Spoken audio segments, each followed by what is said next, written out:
Good morning. This is going to be another update to my Spark Stormweaver. There have been a few changes to the build, so I just wanted to do a quick update on everything that has happened. Disclaimer though, like I did in the last video, this is a very endgame build. This is very expensive. Took me quite some time and quite some grinding to acquire this gear. I would roughly estimate that there's about 100 divines in this setup that I am running right now, including the gear, including the skill gems, the perfect jeweler's orbs, including the jewels we are using. So this is a very endgame version. If you are looking for a more budget version of exactly this build, I will have linked in the description my budget build video I have done a few days ago, where the budget for the build was below 1 divine. I think it was around 70x or something. So if you are looking for a build to transition into this one, but your budget isn't quite as high, check out that one. It has the exact same passive tree, pretty much. You can use that one to slowly transition into this one and upgrade as you go. And of course, if you have any questions, what to upgrade first or whatever, you can always ask me in the comments or check out the stream and just ask the questions there. So, what has happened? Our Spike tooltip, I think in the last update video it was at 70k. We are now at 130k. So what has happened to facilitate that?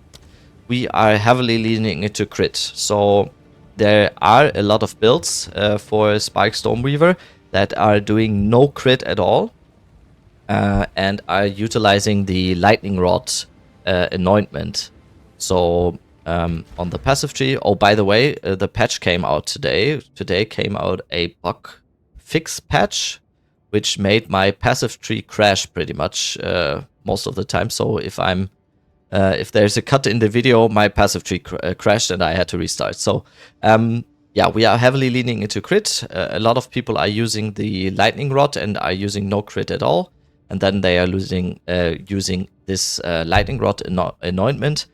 I decided to lean heavily into crit to go a little bit of a different route. There are a few points on the passive tree. There are a lot of points actually on the passive tree where I felt like there is a lot of synergy with these nodes with critical hit chance and increased spell damage if you dealt a critical hit, or increased damage if you dealt a critical hit. I will further explain it when we go into the passive tree. But first, it's gonna be gear. So wand, I think that's still the same. Increased spell damage, increased lightning damage, maximum mana, +4 to all lightning spell skills, and cast speed and intelligence. I have noticed after my last video, I did some testing, and shout out to one viewer who actually wanted me to test out his rings to see the damage difference, basically, where I kind of realized that lightning damage on the rings, or lightning damage in general, has pretty high diminishing returns once you go too high. So the tooltip doesn't really change as much anymore. So in the future, I will probably go with more cast speed and reduce lightning damage a little, increase lightning damage a little bit. Yeah, but we will see. That is on the go. Helm is still the same. I have still a lot of rarity on my gear. If you check out Spark, we have 150 rarity and +20 for the charm. So it is a compromise between being very high damage but still having a lot of rarity. For bosses, I have a little bit of a different setup. I will talk about that in the end of the video as well, what I do for bosses. But this way here, we are using a lot of rarity while still maintaining high damage. Of course, Everlasting Gaze, still the same. I have a new allocation here. This is Crashing Wave. So Crashing Wave, as I said before, we are heavily leaning into critical hit. So Crashing Wave makes it so that we have 36 increased damage, 36% increased damage, excuse me, if you've dealt a critical hit in the past 8 seconds. When we are mapping or doing bosses, this is pretty much all the time. So we are dealing critical hits with our 34% critical hit chance. We are dealing critical hits, especially with Spark, with everything flying around. yeah, pretty much every half a second or so. So when we deal a critical hit, spike goes up, which is pretty much all the time. Spike goes up to 160k tooltip. So that is a very nice allocation here. Crashing wave, just to mention it again. Chest still the same. High energy shield, mana rec on the chest, really big to have. There are 2 implicits I think you can have on the chest, which is faster start to energy shield recharge, which is nice as well. But in my opinion, having mana rec implicit on the chest as a bonus is just amazing. So high energy shield, of course, some int, fire res, and lightning res. I have 2 new rings. Before, in the last video, I had 2 rings with increased lightning damage, and I have definitely noticed that that was not the best stat to go for if you already have increased lightning damage on your wand and on your focus. So now we went with more cast speed on the rings, very high mana as well. This ring has pretty much solved all my lightning res for all my gear. I am pretty overcapped right now on lightning res and fire res, which I will have to fix at some point, but it will just makes it so that I can use some other gear where I don't have to go any res at all. This ring alone, paired with ingenuity, does all my lightning res. So increased rarity, of course, high cast speed and high mana, very important. This was way more damage for the tooltip than the increased lightning damage with a little bit less cast speed and pretty much the same mana. So yeah, second ring has basically the same, but just this time for fire res. So it has implicit fire res and explicit fire res. Yeah, I don't really have the need for much more fire res on any other gear piece, thanks to this ring and thanks to this ring on lightning res. So this one has high cast speed again, high rarity, and very high maximum mana as well. So yeah, this one even has some increased lightning damage. So yeah, pretty much everything we want on the ring.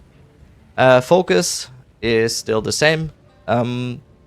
We are, like I said multiple times now, we are heavily leaning into critical hit chance. So having 60% increased critical hit chance on our focus, very nice stat to have. Cast speed as well, +1 level to all spell skills.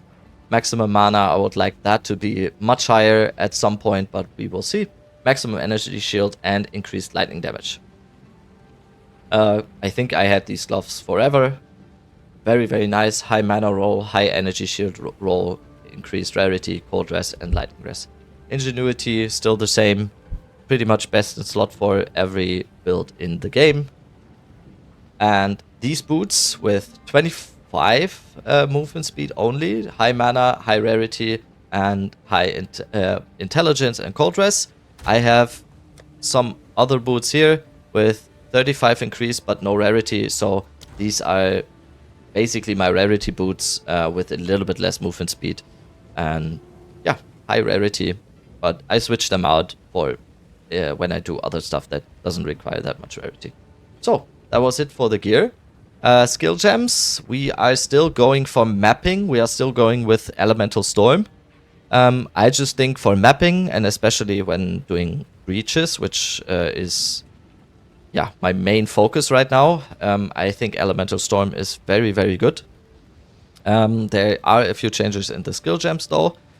It is now Magnified Effect, Controlled Destruction, Elemental Focus, Ingenuity. And for the last one, since I changed something to Spark, I am experimenting right now with Elemental Discharge. This last support gem is pretty much free. You can choose whatever you want. I am experimenting with Elemental Discharge. So far, I've not been really impressed with it. So, just test it out yourself. See what works for you. For Spark, we now have Considered Casting. We have super high cast speed now, so Considered Casting just makes a lot of sense. It is just such a high damage increase for Spark. If I take it out, you can see 110 to 131. We are still going with Inspiration, Arcane Tempo, Acceleration, and Persistence.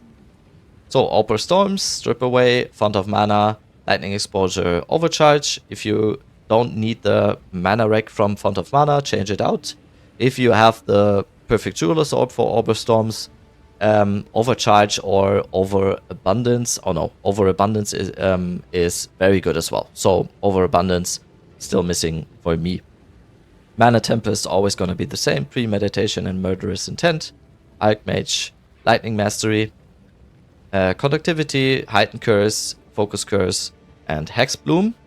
For Conductivity, I should also say that we are using the second weapon set points for Conductivity. So on my second weapon set, I have the curse nodes activated. So if you see on the first weapon set, Conductivity has 35% increased modifier, and on the second weapon set is 98. So I have another video on my channel where I explain how to do that and how to use curses on your second weapon swap. Yeah, to make bossing so much easier. So you can imagine this is such a nice boon. It makes Conductivity, yeah, about 3 times more effective. So I will link the video in the description as well. Yeah, check that out to boost your Conductivity. Okay, we are using Blink on weapon swap as well. Don't mind this, I was trying out some cast on shock stuff. We are not using this at this time. Blink on weapon swap though. Okay. Thus were the skill gems. Then we go into the passive tree. I really hope it's not crashing this time. Not much has changed in the passive tree. I don't know if I had the Against the Darkness in the last video. Yeah, very good jewel. It makes our mana much higher. Let's take it out. It is, yeah, that gem alone is about, yeah, 300 mana. We have increased maximum mana and some cold rest. This one was only, I think, 1 or 2 divine, so there's much more room to grow. There are very good ones with increased lightning damage or increased spell damage, I think. So yeah, very good. Not much else has changed. I have, like I said, I've heavily leaned into critical hit with Crashing Wave and these nodes right here and these nodes, and we also have crit nodes right here. So yeah, a bunch of crit. So big change in the passive tree is gonna be Controlled Metamorphosis. This drops from Zesht. I've bought this one for, I think, 14 divine, I think, or 13, something around that. It takes down your elemental resistances and your chaos resistance, which we don't care about since we are capped anyway, and chaos resistance through chaos inoculation we don't care about since we are immune to any chaos damage. Controlled Metamorphosis enables for us to use these passive nodes in this ring we see here. There are different sizes for it, so we can allocate these nodes in the ring without being connected to the tree. So can be allocated, as you see here, can be allocated without connection to the tree. There are different sizes of the Controlled Metamorphosis, and it can roll pretty much, yeah, as you please. So it can be plus minus 20 to elemental resistances and minus 20 to chaos resistances. So it's going to be a much cheaper one. So this one was pretty expensive, but there are many different options for many different budgets. So we have activated Eldritch Will here for free, basically. We have activated Lightning Quick as well for free. We have Controlling Magic, which I said multiple times now. We are leaning into critical hit chance, so this one was very good as well.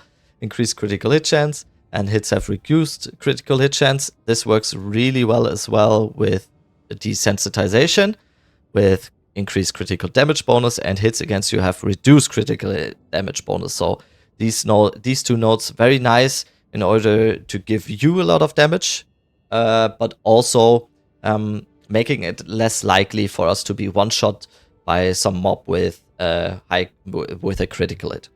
Also, Pure Power we have allocated anyway. I decided to just leave it like this because these nodes with the increased lightning damage, yeah, I will test it out. Maybe we can get these nodes away and get something else, but we can also allocate Pure Power without these connections because of the controlled metamorphosis.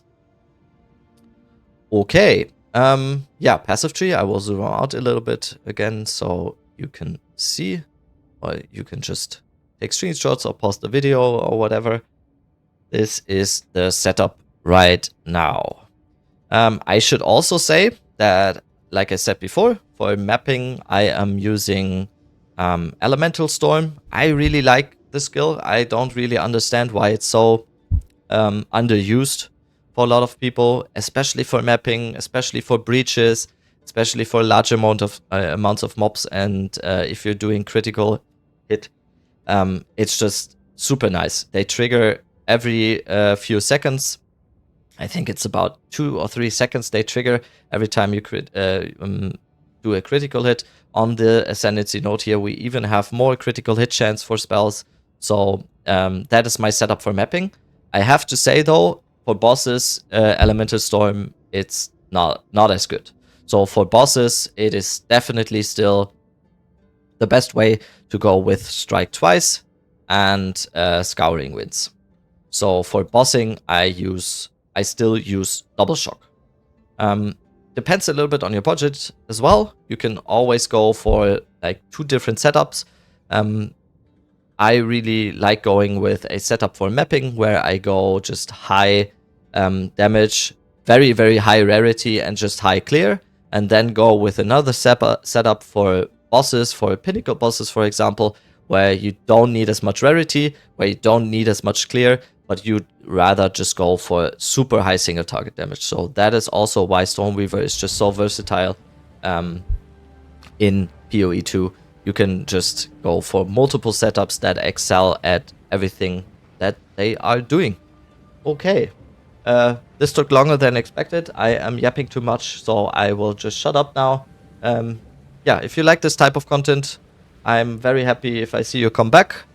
Check out the stream. I am streaming pretty much every day, answering questions a lot of the time. So yeah, have a good one. See ya, bye.